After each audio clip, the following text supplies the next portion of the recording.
नमस्कार, न्यूज 69 में आपका स्वागत है। मैं हूं आपके साथ अंकिता। चलिए बढ़ते हैं मुख्य खबर की ओर। मध्य प्रदेश की राजधानी भोपाल में यातायात की स्थिति लगातार खराब होती जा रही है। आए दिन ट्रैफिक जाम की स्थिति पूरे भोपाल शहर में देखी जा सकती है। जगह जगह सड़कों पर भारी जाम लग जाता है। अतिक्रमण ने पैर पसार दिए।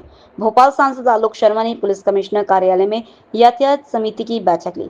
बैठक में भोपाल कलेक्टर को कौशलेंद्र विक्रम सिंह, पुलिस कमिश्नर हरिनारायण चौरी मिश्र, नगर निगम कमिश्नर हरेंद्र सिंह सहित सभी एसडीएम नगर निगम के अधिकारी मौजूद रहे। सांसद शर्मा ने कहा कि भोपाल की ट्रैफिक व्यवस्था को सुधारना यह उनकी पहली प्राथमिकता है।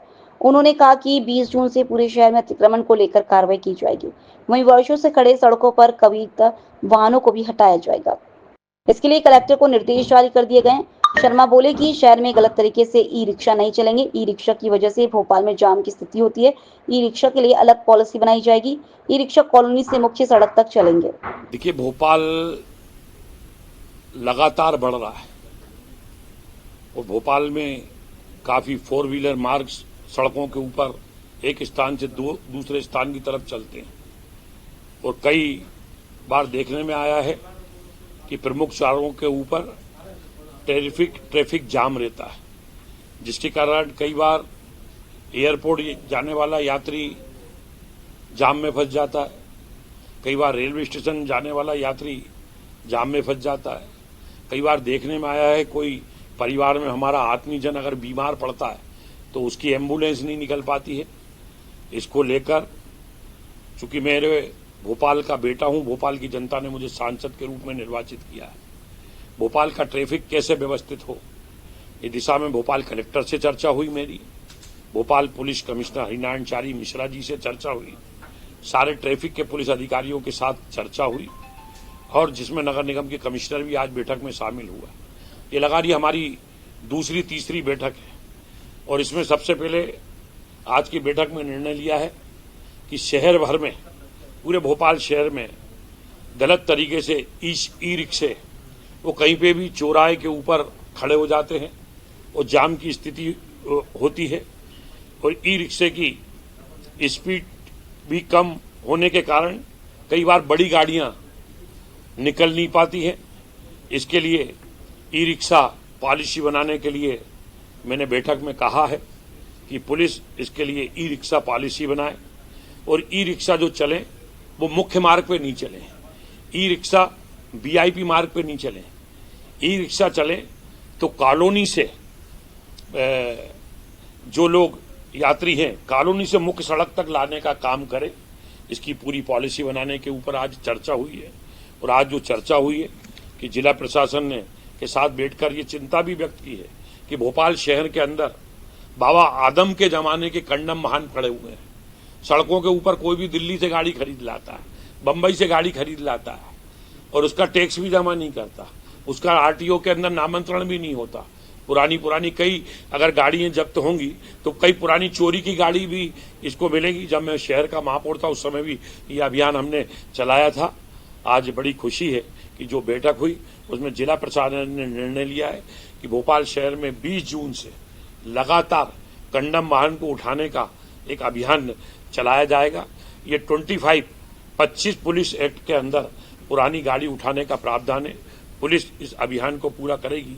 हम भोपाल को स्वच्छ शहर तो बनाया, हम सुंदर शहर भी बनाना चाहते हैं, अतिक्रमण से मुक्त भी करना चाहते हैं और भोपाल के ट्रैफिक को व्यवस्थित भी करना चाहते हैं। अभी तक अतिक्रमण हटाने का काम नगर निगम भोपाल करता था, परंतु नगर निगम भोपाल अतिक्रमण हटाने का काम करता था, पर जित युद्ध स्तर के ऊपर अतिक्रमण हटना चाहिए, आम जनता को सुविधा मिले, वो अतिक्रमण हटाने का काम नहीं हो पा रहा था। इसके लिए आज निर्णय लिया है और कलेक्टर भोपाल ने माना है और हमने कहा कि भोपाल शहर को आप अतिक्रमण मुक्त करना चाहते हैं, अतिक्रमण से निजात दिलाना चाहते हैं, तो इस काम को नगर निगम का सहयोग ले। इसके लिए एक इसका एडीएम को इसका प्रभारी बनाए। इसके लिए जिला प्रशासन में सहमति आज बनी है। इसके लिए एडिशनल कमिश्नर नगर निगम के रहे इस टीम के अंदर। इस टीम के अंदर एडिशनल एसपी भी रहे। 3 ये हो गए। चौथा, इसके अंदर जितने भी एसडीएम है वो इस अतिक्रमण दस्ते के अंदर उनको शामिल किया जाए और जितने भी हमारे जो भी आरटीओ से संबंधित है उनको भी शामिल किया जाए। लोक निर्माण विभाग के जो संबंधित अधिकारी हैं उनको शामिल किया जाए और इसके अंदर हमारा संबंधित थाने के जो टीआई हैं उनको भी शामिल किया जाए।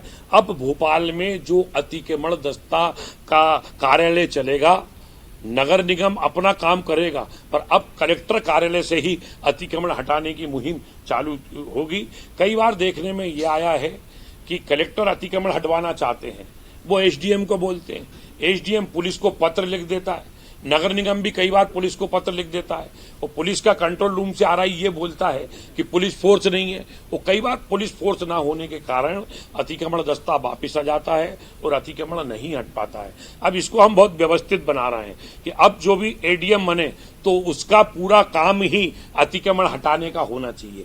जो एडिशनल एसपी है उसका पूरा काम अतिक्रमण हटाने के ऊपर होना चाहिए और जो नगर निगम का एडिशनल कमिश्नर है, अगर एडिशनल कमिश्नर नगर निगम में नहीं है तो डिप्टी कमिश्नर को आप इंचार्ज बनाइए। वो पूरा का पूरा अगर ये दस्ता संबंधित एसडीएम संबंधित टीआई के साथ मिलके अगर इसका प्रतिदिन का रोटेशन चार्ट बनाकर काम करेंगे कि आज इस क्षेत्र में अतिक्रमण अभियान की मुहिम चलेगी, 2 तारीख को इस क्षेत्र में चलेगी, 3 तारीख को इस स्थान में चलेगी, तो मैं समझता हूं कि भोपाल से अतिक्रमण भी हटेगा और आम नागरिकों को जो कठिनाई होती है मैं समझता हूं वो दूर करने का काम करेंगे।